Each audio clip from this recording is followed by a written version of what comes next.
Malama ambe ofo ka watulan watila amune ka barana bla ko siki energy jabarani ko anga ngana kene ambe do akono sama an wati be anyu de fonyna ambe to ka doni ngana keno yi awa nambora baba kumbal barasa ambe ta fongumana ne kalfa sakoy ulu ka baranye shimbe fukam donc be sika fembe ke fukangono be sika fembe ke ni fukam mi ala ko kala barada son kira farma ngam ko ngoro ko même mali cena la barada kam ko ba amero na ni ko madan nguma ko nay nguma yero joy kondiri coopérative malienne dai lamuro kita ande ka ci borbo 1970 dai la kungira jumay ko cinema ko muro geta mala ni to amina kanga sanyere malika ida ma horoya malika tika akaire yi ni ko kibeki yere yi ire bi jije kama ande ka ci borbo hakkinan to kan kondiri dai akege mali demselu ga sinyasi abo fongoma kurbe to madan ne ala bon alhamdulillah fondiri dayale ko joro yela parce que muro keta katana o dongama parafin sira ka donya mina to bula wode ni baray o baraj me amiga barama min glan o dongama barama de wedla mali ko mais yene barama de lali kana mali ko no ne ka to mode sira kana nay nuka chesi nuka uliga joy barama mawde tumbadla an la membo to bena no mo ko bowi o tume to bili ken de fima ne ko no de fima ne dun ba ko no ka sigi à la minute a jimba kono zombe jimina na be mo ko jimbe bli atumani adama dema amada bo farafinga yitaka kama amada bo farafinga balu fene kama mais ala farafin demo sira ka kilan kelem to bulu kerengeren yala ka fando kira songu wire o kera ka barma korolen chechi ka yenama ka dlanga ke fuai be baron fuan femno be sige ga duninga kono ate wuri fenta kono mimbe adama dembana donc o nafa belebeleye bini mali takalaje ala ni fongoma sababula begara barma dlalay begara barma dlaro day la ro chamana atile day la ro chamana me ka kownye me ka chorba no formation nge jamana chamanga o yake Ghana o yake Senegali o yake Mali yere la ya asoro CPB iri sube parage malla fonderi be iri donc fonderi fongoma alle gara fonderi koloyi muro ke tabulo kasi mali kono ale ni marakalata donc ale tunda bora fonderie commercial de kama fonderie moderne ka fongla mbala kawye femba to tida jamana gere uliga jo o ba beke mali kono ya abe fomima ko mali yere ka fen glanta mali ga do bala o be dla fongu mari ni ya takalaje ntsika mo be to fo men woni ba don bi ni mo mi nye jenge ka bamako konna doronaje ka raison naje ibado ka fo fembe be fuandla abe sababu bora funguma de la o donga ma funguma be kire dongi gama coopérative de tout coopérative ni kononana momo na tumbe fuam la o donga o de franyonga kasi ga barani donc o franga nyonga ngonana momo formé no ko fe sisa momo ni ga bara ire ya tro de sababu la donc funguma kera sababu ye kam ko bayriga de formé wandla le fonderi la mambo to bena ko mo biga famia to bena nyame fonderi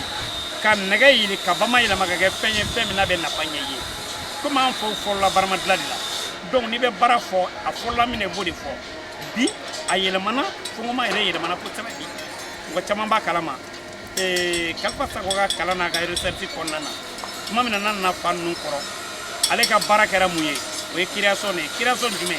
yesi munu nulu ti soro no yala anga jamana nin kanya ni mako bala fare jamana ka bara do kalfa sagoy o fonderi kire fungoma kono ka tora ko fonderi sako bi fonderi sako ani fungoma o de be kalfa sago bula be ka barakala le fonderi sako nana togodi ko nya fa yetu kamina kadamina 82 83 la kana 86 la wa toro fonderi sako na irlanti la kaba kadamunga kesi chamambe mbi ni malita kalaje keme sarala ani usine bisegbe barake muna parce que pièce do be nous tiena anga usine manjun korlendo ni mago ba pièce la kata kofe atroli manon kofe la ni donc nous pièce fempen tiena ni na fonderi kono iba soro tugo nyumana sɔngɔ fana nɔgɔmani na n'o ye Fonderie Sako ye an bɛ yɔrɔ na ko bi Fonderie Sako ka wulikajɔ ɲɛsinnen d'o ma kɛsiw dilali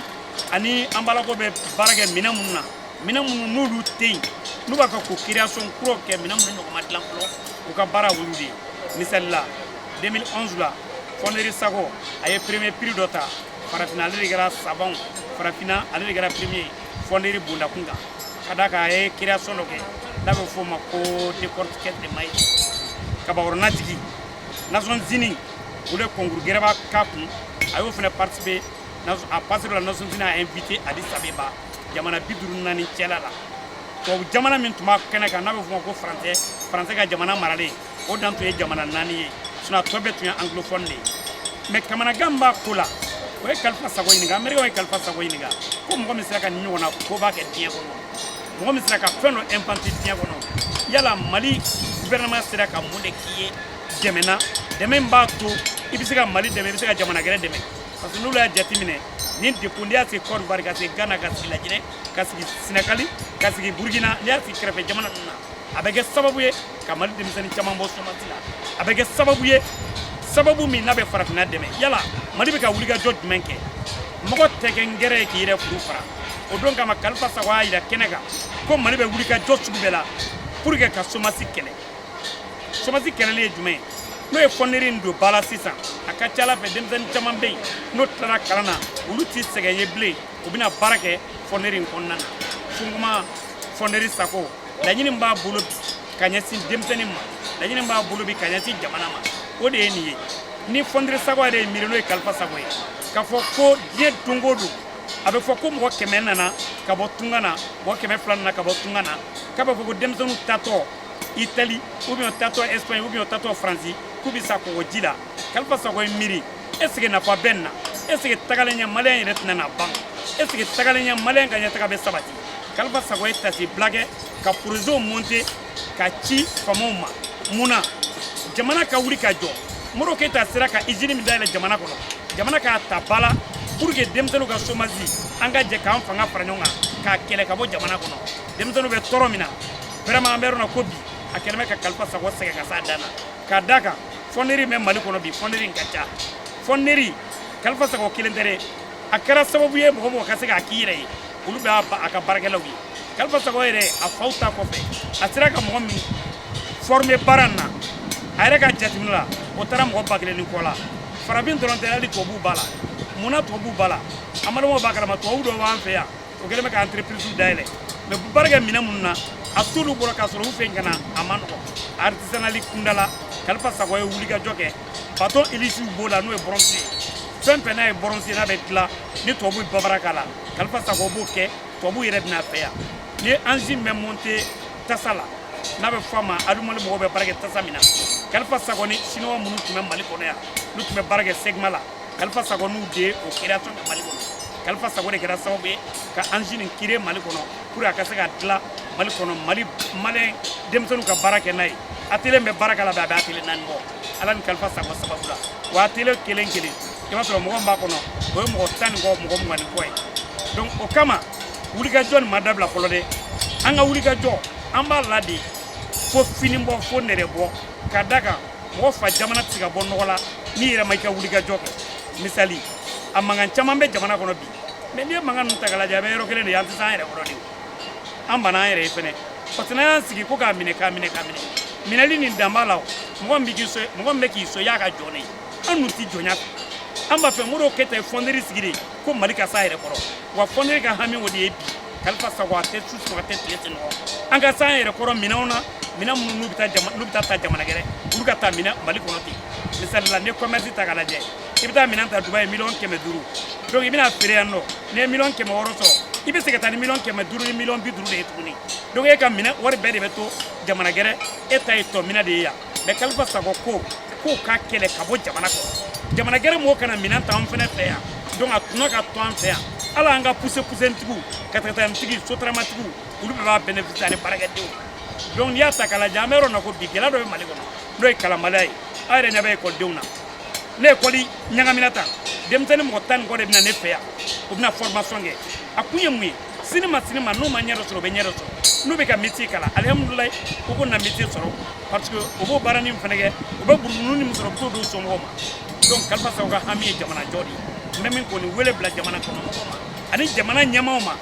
walayi de ala walayi de ala walayi de ala n'i ma k'i yɛrɛ fɛ n'i kɛra mɔgɔ wɛrɛ fɛ i tɛ kɛ fosi ye jɔn kɔ i bɛ kɛ jɔn de ye parce que n'i ba dɔ kɛ mɛ i bɛ kɛ dɔ kɛla ka jɔn ye a temps an ka lajɛ ten bi an ka dɔ k'an yɛrɛ ye Kalifa Sago ka hami ne ye n'o tɛ décortiquage de maïs kabakuruna jiginnen préprix ta ni min ye o de ye américain kabakoya o parce que i bɛ kababɔrɔ jɔ i kɛrɛfɛ k'i sigi denmisɛnnin fila dɔrɔn bɛ te min na o bɛ ka kaba wɔrɔn o bɛ se ka bɔrɔ yirika wɔrɔn u sigilen u bɛ ka te min a tɛ foyi tiɲɛ o ye gazi tɛ k'a la essence tɛ k'a la pétrole tɛ k'a la a tɛ tasuma tɛ k'a la foyi tɛ k'a la poussière t'a la o de ye américain kabakoya a bɛ kaba i bɛ kabakɔlɔ bila kɔnɔ dɔrɔn k'a munumunu ko saba b'a sɔrɔ a ye kabakɔlɔ a y'a sɔrɔ kabakɔlɔ banna a bɛ don yɔrɔ min fɛ n'a bɛ bɔ yɔrɔ dɔ tɛ kelen donc o de ye américain kabakoya mais nin tout ça la ɲani bɛ kɛ concours de la concours de invention innovation technologie DPM filɛ nin ye ne y'a créé concours min na a concours la a ziiri tun ye tubabu de ye tubabumuso dɔ tun b'a la a ko depi ala y'a dan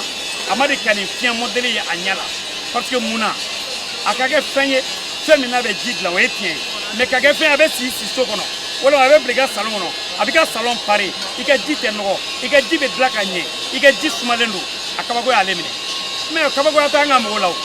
parce que ne ye remarque dɔ y'an ka mɔgɔw la an ka fama ninnu n'i ye minɛn dilan n'i nana sigi n'u nana ye u da ye k'a fɔ aa tiɲɛ na i ka baara ɲɛna a baara i ka baara valeur de filɛ i bolo mais karisa sera ka nin kɛ nin de b'a jɛ anw de fɛnɛ ka nin kɛ ka nin dafa non o kunkolo tɛ an ka faamu la fɔlɔ o kunkolo t'u la o hami t'u la o tɛ ka jɔrɔ la bon n'i ma jɔrɔ la i ka jamana tɛ taa ɲɛfɛ i bɛ hami de jamana kɔnɔ den dɔ sera ka ko dɔ kɛ ne b'i ye fama ne fɛnɛ jɔyɔrɔ ye mun ye ni ne tɛ se ka kɛ mɔgɔ min bɛ se ka kɛ n b'a la s'o ma donc ji fiɲɛ nin a bɛ baara min kɛ o de ye nin ye Burukina ministre dɔ y'a ye o ko n ma ko est-ce que n bɛ se ka taa Burukina ne ko mun na ko parce que nin min filɛ a bɛ mago damadɔ ɲɛ olu fɛ n ko a b'o fɔ n ye a ka ɲi ekɔliso kɔnɔ ekɔlidenw tɛ ji nɔgɔlen min k'a ka ɲi ekɔliso kɔnɔ olu ka yɔrɔba bɛɛ ni famo bɛɛ lajɛ ye k'a ka ɲi o yɔrɔ ninnu na i tɛ se ka poisson k'a kɔnɔ parce que dazu fermeture de b'a la donc a bɛ ji sumaya a bɛ ji glacer a bɛ ji traiter donc fɛn bɛɛ de b'a la donc analyse y'a jira k'a fɔ fɛn min don a kɔnɔ ji mini ka ɲi basi foyi t'a la donc Kalifa Sago ka ji fiɲɛ de fɛnɛ a valeur de ye nin ye